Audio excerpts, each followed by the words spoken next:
Good evening. Welcome to the City of Joliet pre-council meeting for Monday, November 17, 2025 at 5:30 in City Hall, Council Chambers, with our Mayor, Terry Darcy, presiding. Okay, we'll begin with roll call. Mayor Darcy? Here.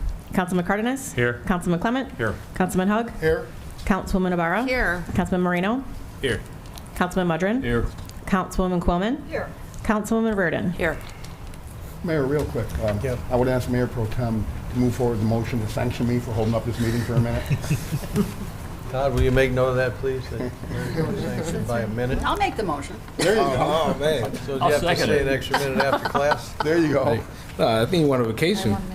He wants an early vacation. I think we're all in favor.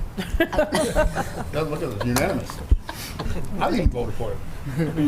I'm just teasing. All right. Sorry about that. Okay, we'll move forward with our presentation. Budget presentation by Kevin Singh, Director of Finance.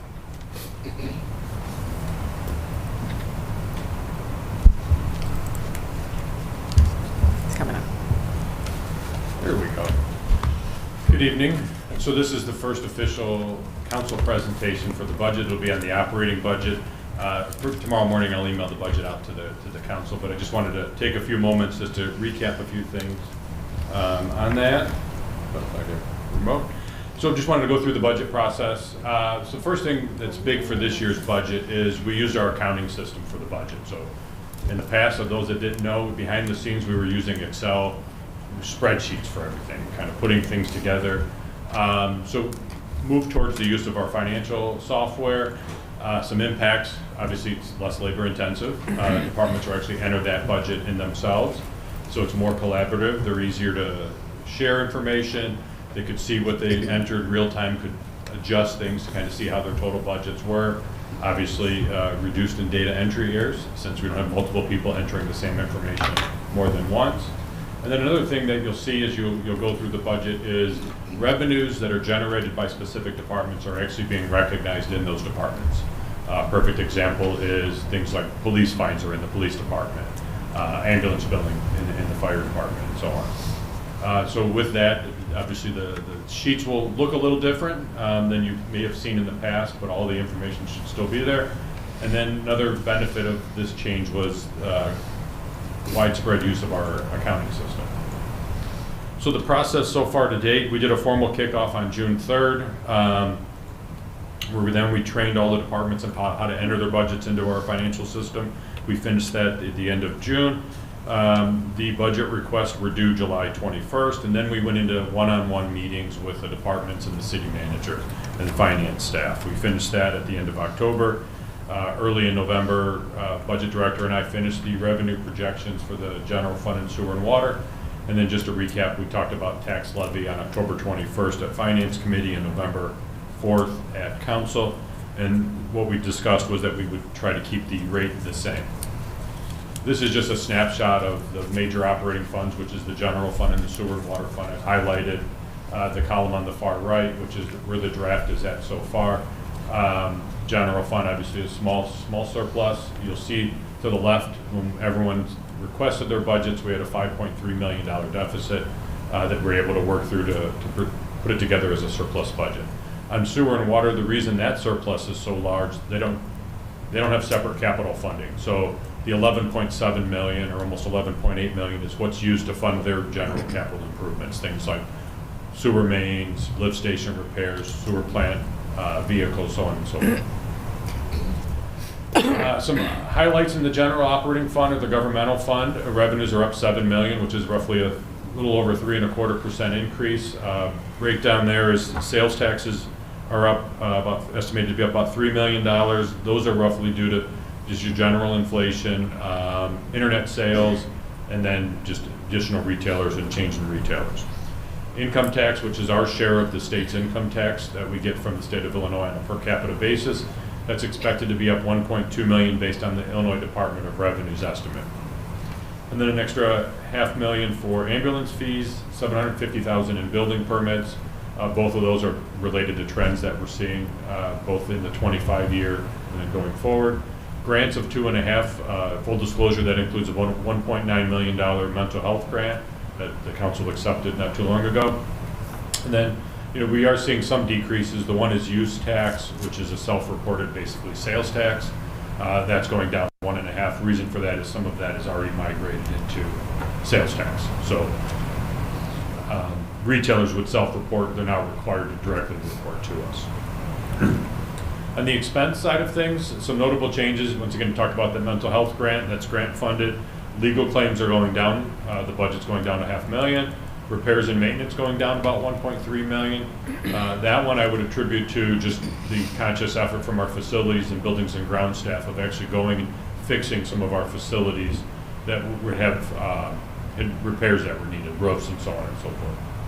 And then health insurance, going up about $5 million in the general fund, and then liability, health and work comp, I should say, going up about $5 million in the general fund, and then liability insurance going up about $600,000.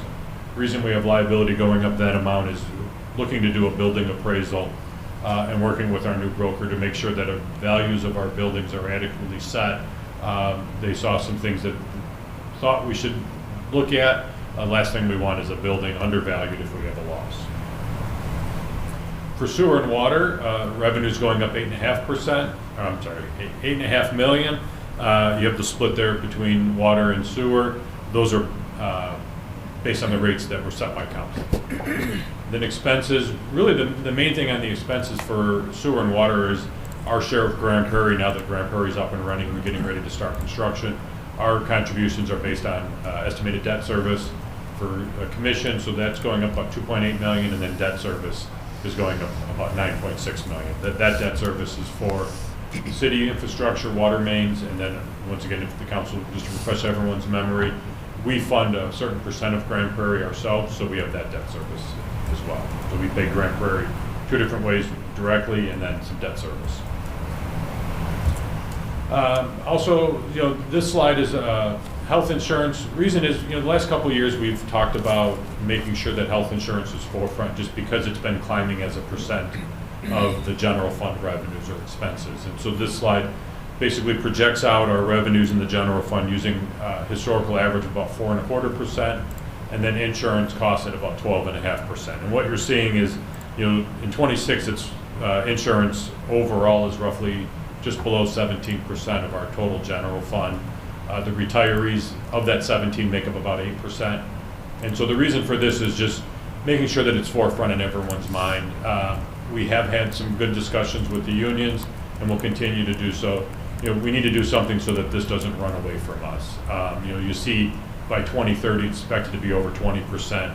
And so we just want to make sure that all of our resources aren't going to this as opposed to other services. And so I think it's doing a good job of kind of raising awareness to get everyone to the table to come up with a solution before it becomes a problem. And then I also get asked about reserves. So in the general fund, at the end of the 24 fiscal year, we ended the year with 5.5 months of expenses and reserves. Target is 6. Once we hit the target, basically then everything would flow into the capital improvement fund. One thing to note, as our expenses go up, reserves need to go with them. So for the 26 fiscal year, the 25 fiscal year, we're projecting to end the year with about a $2.6 million surplus. We need $5 million to maintain 5.5 months. So that's why you're seeing the drop in the number of months. It's got nothing to do with spending of reserves. It just got to do with those aren't keeping up with the total expenditures. Reserves are good. What are they? They're things that are these reserves are unrestricted reserves. And so we do have an additional $7 million that we received in a development fee for public safety facility. Those are not in here because that money is one-time use or restricted based on the mechanism in which we collected it. And then, reserves, why do we have them? They're to make sure that we are financially healthy. In case of, it's also called the rainy day fund. In case of emergencies, unknowns, could be a number of things from a loss of a large retailer to a major loss on the insurance side of things. And then also, the pressures related to retiree health, economic downturns. And then one of the benefits of reserves is that they provide cash flow. So we are able to earn interest on reserves. And so based on your current interest rates, we generate about $5 million annually that goes back into the budget just from having reserves. So the budget does have an additional personnel. Those are broken in, I broke it out in general fund and sewer and water. General fund, 4 firefighter paramedics. Reason for that is to maintain a NFPA standard in our response time. So making sure that they're responding to emergencies in an appropriate amount of time. Got a financial accountant in the police department. This is something that's currently being handled by sworn personnel. So by adding this, it would put sworn personnel back on the street. Deputy Director of HR, Recruitment and Retention Coordinator in HR, and then a Cultural Affairs Coordinator. On sewer and water, we've got a clerk typist. Basically, this is a customer service person to handle the walk-in traffic or the additional walk-in traffic we've experienced. Account clerk and service worker in sewer and water as well. Budget also includes grants to others. Those are the Rialto and the Joliet Area Historical Museum. Same level as we had in the 25 budget, $250 for the museum, $475 for the Rialto. Remember, these are restricted grants set for specific purposes. It's not that they can go spend. Rialto's a little more, or museums has multiple tiers. Rialto is 100% capital improvements. Once again, while this funding is included in the budget, the adoption of the budget does not award the grant. There will be separate agreements that come to council before those grants are made final. Property tax levy, we talked about this, I think, last meeting, is we're roughly 12% of the bill. It's about 22% of our general fund revenues. Looking to maintain the same tax rate and be the second year without an increase. The budget process, so what's to come? So starting tomorrow, looking to schedule one-on-one meetings with council members to go through the budget, make any final tweaks. So once again, it is possible the budget I send out could be different from what's the final version. We will then have a December 2nd look to adopt the tax levy and hold a budget public hearing. Obviously, you'll probably see me back again doing another presentation. And then December 16th, budget adoption, and then also the bond abatement ordinances. For those that aren't familiar, we have 2 general obligation bonds that when we issue those bonds, there's a tax levy against all property in the city. Since we have other revenues to fund those, we must abate those so that they're not charged to the property owners. So the 26th fiscal year, sorry, I'm going to catch up on my slide. I think overall message that our finances are structured to ensure long-term financial stability. We've got a good diversified revenue stream. We've got things for specific costs, such as our fuel tax for vehicle replacements, casino gaming is for our capital. So we've got dedicated streams of revenue for some of our larger expenses or things that are putting pressure on us. Another thing we do is we try to be realistic and conservative in our revenue projections. We don't get out in front of our skis, hoping that we're going to collect more. We look at based on outside factors and historical averages.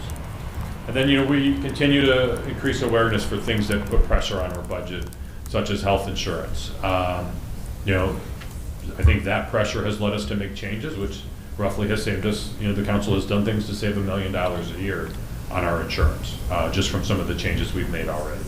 And then, we do have minimal new positions, mainly they're public safety, quality of life, and service to their community.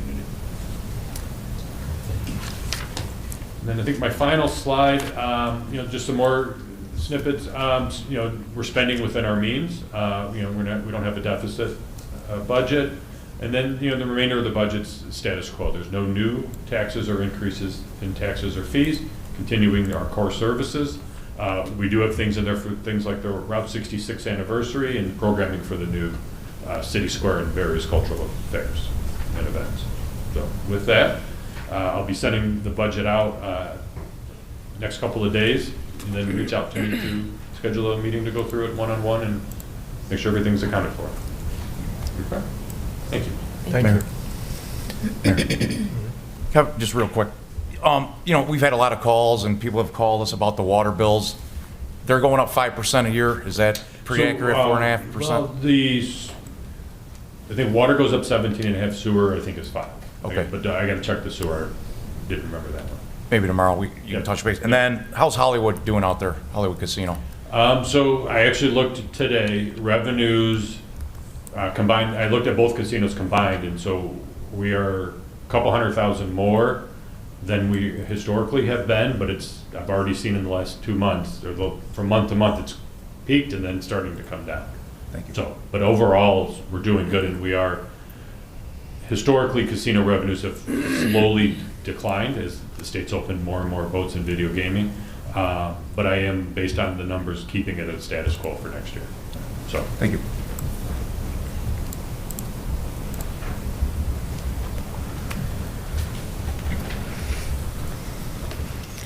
Next is citizens to be heard on agenda items.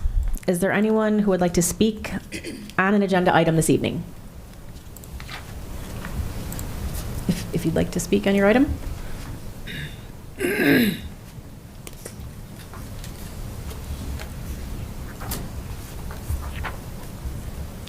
My name is Bipin Sharma. Thank you for having me at the meeting tonight. I have a property, 616 Williamson, located in Joliet, and I was looking to get that, what's the word? Rezoned, I guess? It used to be a church, and prior to that, when I purchased it, it was zoned as an R3. So when I bought it under the intention of residential. And then the city of Joliet came and kind of said that's not the case. Apparently it was zoned for a special use permit, and I just basically wanted the special use to be removed so I could keep it in R3. So that's hopefully something that can get done. If you have any questions about the property or anything like that, I'd be more than happy to answer it. Good. Well, Thank you. Mayor, to do that, we'd have to go through zoning. Someone could, from staff could help and go through that process. There's a process you'd have to go through, and... He already did. You He already did the did. whole process? You went to zoning as well? Yeah. Oh, I'm sorry, I didn't catch that part. I know the city said that you was a special use, but I didn't realize that you came to the meeting to do that. I didn't know, because sometimes they just talk to you on the side. Oh, it was on the... It was on the agenda for zoning board? Yes, Okay, and they yes. denied it? Is that what you said? I don't know if it was denied. Oh, no. I'm not sure. Okay. Because that's what I was wondering. I thought maybe they told you right away, but I didn't know that you went through the process already. Oh, yeah, so the first hearing was, it was back in September, right? It was approved by zoning, 4-0. Oh, okay. So you went through the whole process. I misunderstood I'm that. Yeah. sorry, yeah, sorry for the, I'm sorry, too. yeah, no problem. Okay. Good.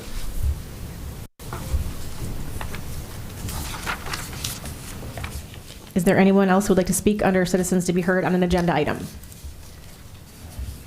Okay, seeing none. Next, we will have the city manager review tomorrow night's actionable items. Okay, we'll start with the consent agenda. Award of contract for the 2025-2026 tree removal and stump grinding project to Arbortech Landscape Services in the amount of $99,981.56. This was budgeted for and includes the removal of parkway trees as well as grounding the stumps out. Council Memo 60125, award of contract for the 2025-2026 tree trimming east project to Arbortech Landscape Services in the amount of $92,530. This has also been budgeted for, and it will be for parkway tree trimming on the east side. Council Memo 60225 is the exact same thing, just on the west side, for an amount $58,606.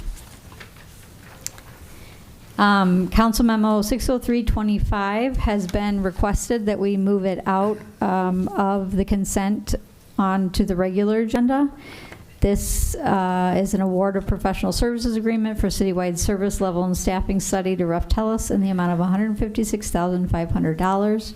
We do have it budgeted in 2025, and so this is just approving the expenditure. So tomorrow at the city council meeting, Lauren will remove it from consent to, so we'll have a full vote on it.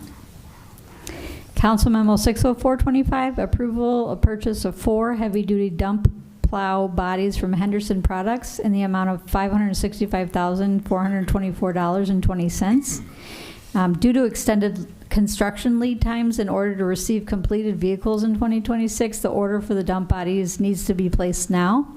Placing the order now will lock in the price, avoid future price increases, and ensure a 2026 build, slot, and delivery. Council Memo 60525, approval of amendment number 1 to the Phase 3, professional engineering services for the Holbolt Road, US Route 6 to I-80 roadway reconstruction project to Civil Tech Engineering in the amount of $296,695.86, and payment request number 27 and final in the amount of $392,850.96. This is the diverging diamond work that was done, and IDOT will be reimbursing us for all of this work. Council Memo 60625, approval of change order number 2 for the 2023 sidewalk curb replacement project, contract B, to Davis Concrete Construction Company in the amount of $15,352.92, and payment request number 4 and final in the amount of $29,902.37. This is due to some additional work that we did at ADA ramp locations and some sidewalk repair. So that's why we have the change order.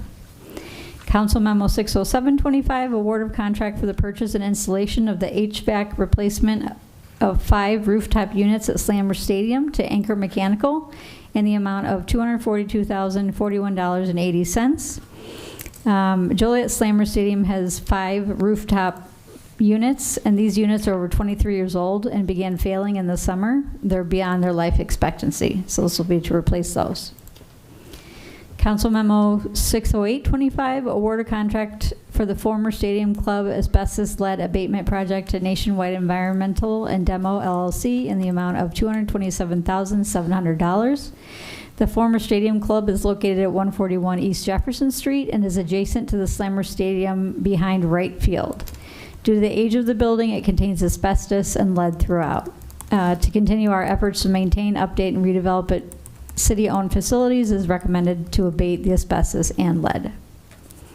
Council Memo 60925, award a payment for the Joliet Area Historical Museum gallery ceiling repair and painting project to Cosgrove Construction in the amount of $69,275. The museum was built in 1909. Last year we were able to replace the roof and eliminate the continued leaks that were occurring in the gallery. And the next step is to repair the water damage on the ceiling. It will require scaffolding to access the ceiling because the lift is too heavy for the subfloor. Council Memo 61025, award a professional services agreement for the Southeast Joliet Sanitary District Water System Improvement Project to Baxter and Woodman in the amount of $181,600. So this will be reimbursed by ARPA funding from the county. Council Memo 61125, award a professional services agreement for the professional engineering support services to Baxter and Woodman in the amount of $100,000. This is our annual contract. We use them for water modeling, development review, GIS, I-80 reconstruction review and design, and general municipal engineering. It will combine the scope of services from multiple previous smaller contracts into one single contract. Council Memo 61225, approval of amendment number 1 to the professional services agreement for the 2025 water and sewer financial planning services to Burns and McDonald Engineering in the amount of $20,000. This will provide funding to complete additional on-call utility financial planning and rate-related services. So continue our work on the water modeling based on updated data and information. Council Memo 61325, approval of change order number 1 for the Garnsey Park Sanitary Sewer Rehabilitation Program to Hare Construction in the amount of $299,346.40. This is $3 million in additional work for sewer lining and other changes that we've added. Council Memo 61425, award of contract to Jeffrey Pratt Engineering Services for audio-visual services in the amount of $73,500. Council Memo 61525, approval of amendment number 1 for the Phase 3 engineering services for Chicago Street Streetscape, Jefferson Street to Cash Street, City Square, and water main improvements to V3 companies in an amount not to exceed $150,000. This amendment is for an extension of engineering services into the spring of 2020 2026 for final project completion and oversight of expanded construction contract work. Moving on to agenda items, Council Memo 61625, approval of change order number 2 for Chicago Street Streetscape, Jefferson Street to Cass Street, City Square, and water main improvements to Austin Tyler Construction in the amount of $579,861.02. If anyone was listening earlier to the Public Service Committee, this was sorry. nice. Yeah, thank you. That was discussed at length. Council Memo 61725, approval of change order number 4 for the Hobart Road roadway reconstruction project to Deconstruction Inc., a deduction in the amount of $2,242,739.71, and payment request number 25 and final in the amount of $1,812,604.25. This is a balancing of quantities, and IDOT will be reimbursing us for all of this as well. Moving on to ordinances, Council Memo 61925, ordinance approving a variation of use to allow a mixed-use structure located at 616 Williamson Avenue. This is the one we just talked about that was passed at the Zoning Board of Appeals. However, our staff does not concur with the recommendation of the Zoning Board of Appeals because a mixed-use proposal for the existing church structure is a prohibited use, and recommends that the mayor and city council deny the ordinance approving a variation of use to allow a mixed-use structure with a dwelling unit and non-residential storage at 616 Williamson Avenue. Since the building will contain 2 principal uses, one of which is not a residential use, the owner needs approval of a variation of use in the R3 1 and 2 family residential zoning district.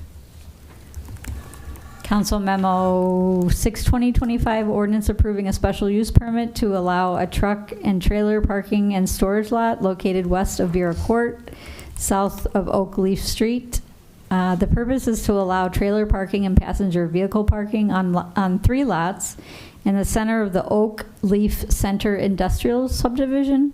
The property is zoned I-1, light industrial, and the industrial uses are happening in that area already.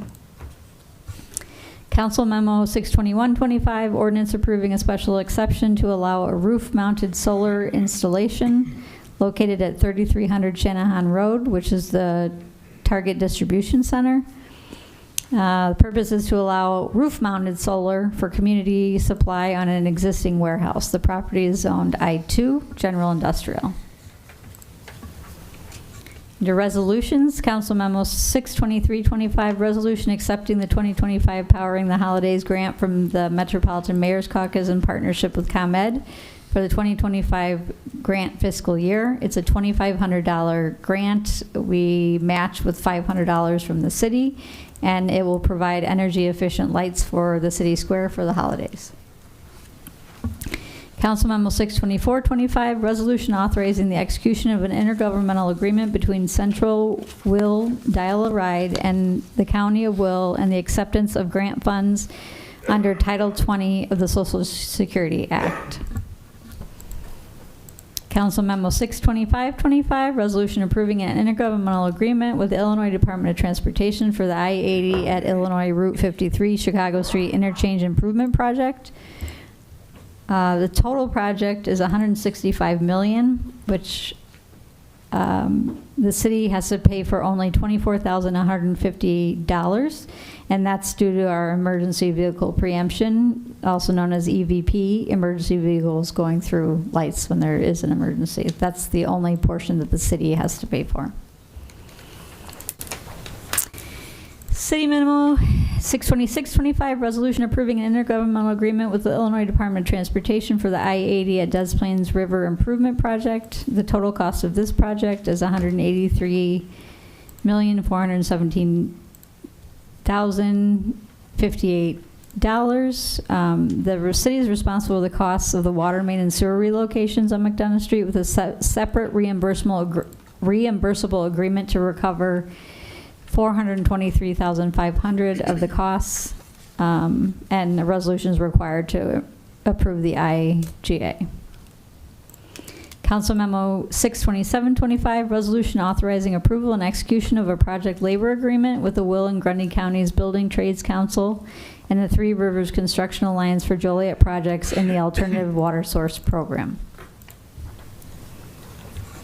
Council Memo 62825, resolution approving an intergovernmental agreement with the Illinois Department of Transportation for the I-80 at Chicago Street interchange. Here, we're relocating water, sewer, et cetera, and as you heard from Tony during public service, IDOT will pay because the city had a right to the property prior to I-80 being installed. Council Memo 62925, resolution approving an intergovernmental agreement with the Illinois Department of Transportation for the I-80 at Des Plaines River Bridge project. IDOT is reimbursing us for engineering costs. And that concludes the agenda. Okay. Mr. Mayor. Beth, I just want to take a moment here to thank you, the mayor, Allison, Greg. I bring up things that I believe need to be fixed, and along with other, citizens of this community. The Black Road, Six Corners corridor, you guys fixed the manhole covers, and I just want to thank you. Like, we don't get to say that a lot of times, right? But the people that live there are happy. I'm sure everybody driving in the morning or at night, they're not hitting these big manhole covers. So I want to take the opportunity to thank you for taking care of that. There is one on in front of the EMCO building on Jefferson Street. It's an electrical box cover. That thing's been there for years, and it's probably the state issue. You hit it. Anybody going eastbound hits it. Probably if you're in that north side of the road, you hit it every day. It's been there for years. Where did you say it was? It's right in front of the EMCO building. There, Jim Glasgow's office. Oh, okay. It's a square box, steel box there. Okay. And if we can get somebody to work on that, it's been crushed there for many years. Okay. And then let's see here. There was a article today in the paper about one of our city workers, water department, and I'm just here to say publicly that guy works his tail off. And just like the police, fire, water department, these guys are out here in the holes in the middle of the night in the winter, and he's the guy that answers the phone and comes out. He is, yeah. Right, and I just want to publicly say I support him, and it's just it's a shame that he gets it's his turn today, right? Tag, we're it, right? Yeah. And it'll be the next guy the next day. But right. I just want to tell him I stand behind him. I know everybody up here does. He works his tail off, just like the men and women of this whole city. Right. And that's basically what I have to say. So. Yeah. And overtime, like it's approved by directors, and it's because we've got the work, and it just so happens that this gentleman is the only one that wants to take that much overtime and come out in the middle of the night and everything else. So. He does. And, when you do that, you're taking time away from your wife, husband, kids. So, but hats off to him, and I stand behind him and all the city workers there. So. Thank you. I appreciate that on behalf of all the city workers. Yep. I agree. Thank you, Joe. Yep. Thanks. Okay, next we have public comment. Is there anyone who would like to address the council this evening?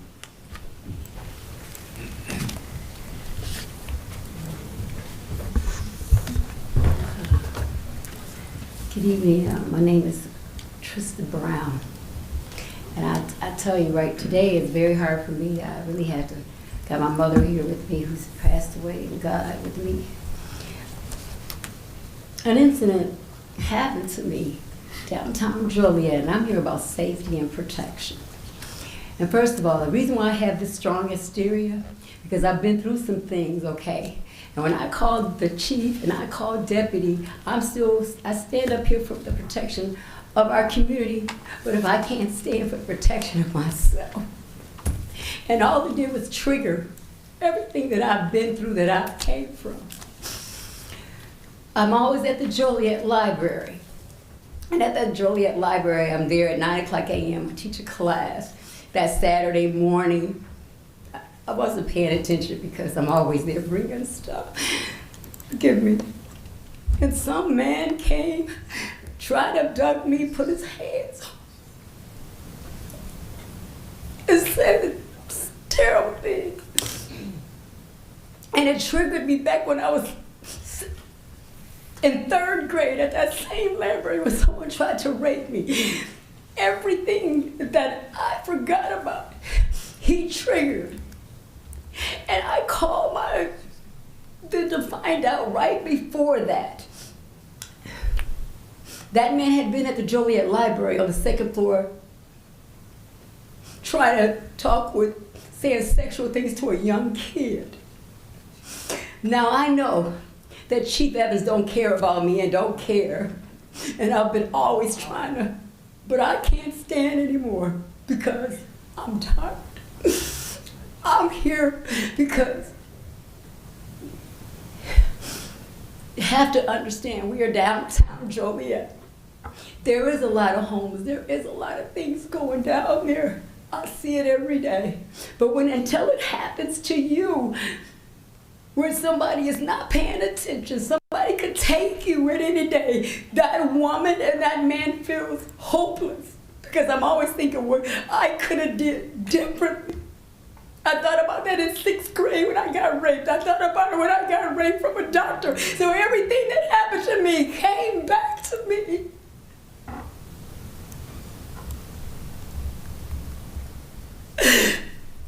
And all I asked was somebody just to hear me. So I go to your police department and all I do is ask, can I get a copy of my report? And they tell me I have to fill out a FOIA.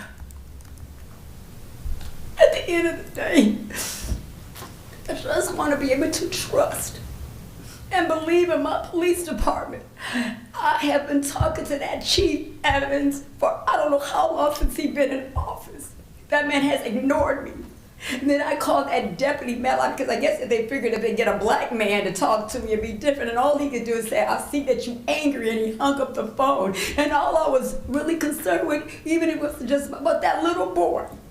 That little kid who was on the 2nd floor. And if you guys remember years ago, somebody got raped down at that library. I know you don't want to hear it, but you need to hear it. You need to hear it because these things are happening. You just arrested a pedophile. We got to pay attention.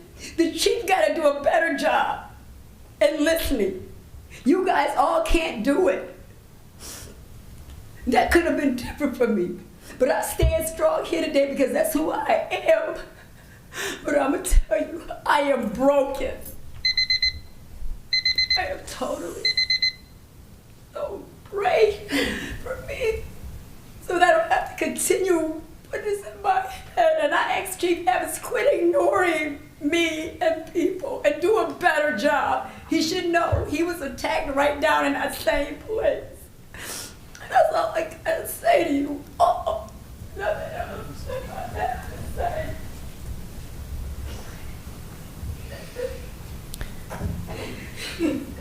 Is there anyone else who would like to address the council this evening? I just want to say something really quick. I'm here for her also, but she is right. There's a lot of things that go on, and not just the east side. I live on the west side. I have 2 kids who were teens back in maybe 3 years ago, who a man, many of you may know, his name is Robert Hernandez. He actually did a lot of things to my teens. One is a boy, and yet he is gay. And I'm here with her because things do need to get done around this town. I grew up here. This is my town. I don't want to move, but me and my husband, we want to take the kids and we just want to run away because this town sucks. It's horrible. There's bad people out there, and if we don't address it, these kids that are going to be the future, they are not. They are not, because there's bad people out here, and we do need to address it. And hopefully the police department can maybe open their eyes a little bit more and maybe do a better job. But we do need to open our eyes, please. Please. Thanks.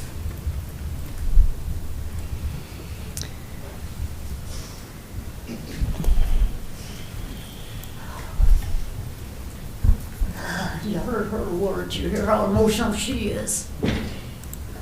And she took words right out of my mouth, what she was saying, what I was going to say tonight. And a lot of it's just got to do with just When is Joliet gonna start caring about our feelings or how we are? You know, we have our own lives we're trying to live, and that when we keep getting ignored and we keep getting abused, and we go to the proper departments, police departments, authorities, and we don't seem to be getting anywhere. I mean, I understand what she says about, you know, cops not wanting to listen, because, you know, I've had it to where it happened to me and everything. All I'm going through ever since I've lost my mother, and tomorrow will be the 6-year anniversary of my mother dying. So it's even more emotional for me not to even have her place anymore, or to go by her place and just see her place growing weeds. And I don't have a home, and still can't find a home. And I've got Catholic juries knocking on my butt, trying to get me out of the motel, and I don't know where I'm supposed to go. And it's just frustrating. And late at night, I'm in more pain, so much pain. I got more abuse from authorities and everything, and they just put more pain on my body to where I lay there at night, and it's like the other night I felt like I was sure I was gonna die. I hurt everywhere. I was wanting to puke. I couldn't breathe. My heart was racing and everything. I just couldn't even feel anything. My whole body was numb. My body was tingling. The other day I tried driving to go to my physical therapy class. I couldn't even go there because I was all lightheaded and dizzy that day. So I couldn't even go to my physical therapy, to which I suffered from attack after being evicted from my mother's place. All the things I've suffered. And she's taken the words right out of my mouth and the feelings. I just can't express how much it hurts.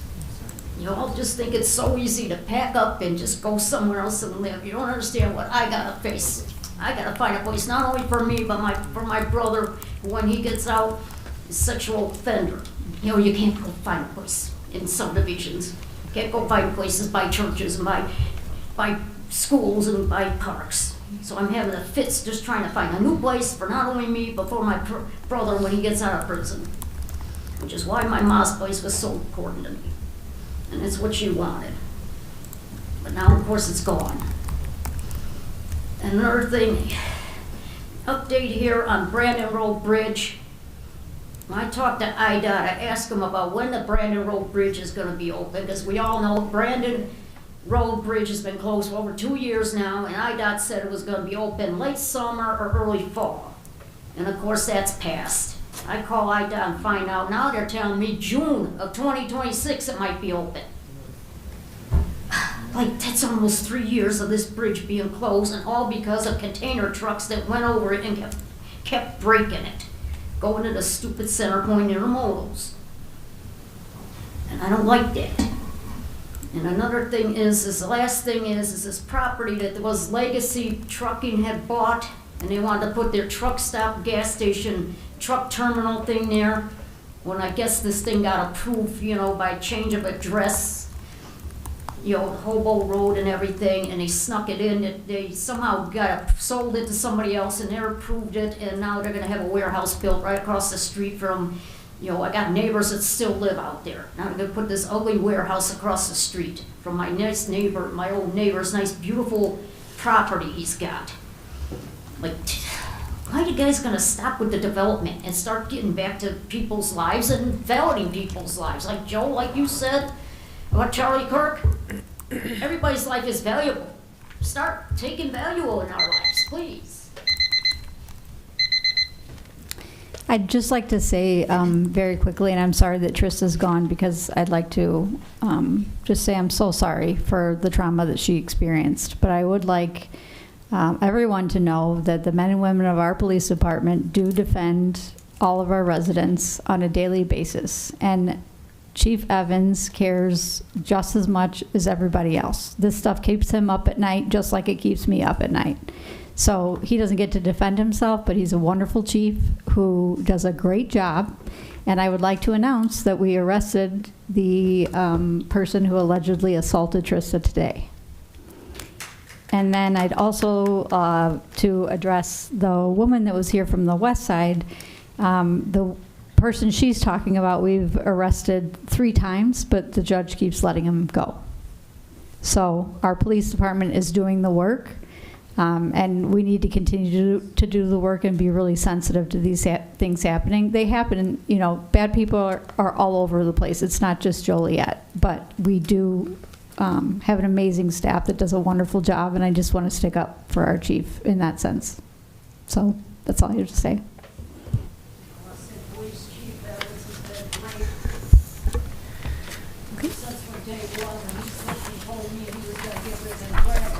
Okay. There is no request for a closed session this evening. Is there a motion to adjourn? So moved. Second. All in favor? Aye. Opposed? Meeting adjourned.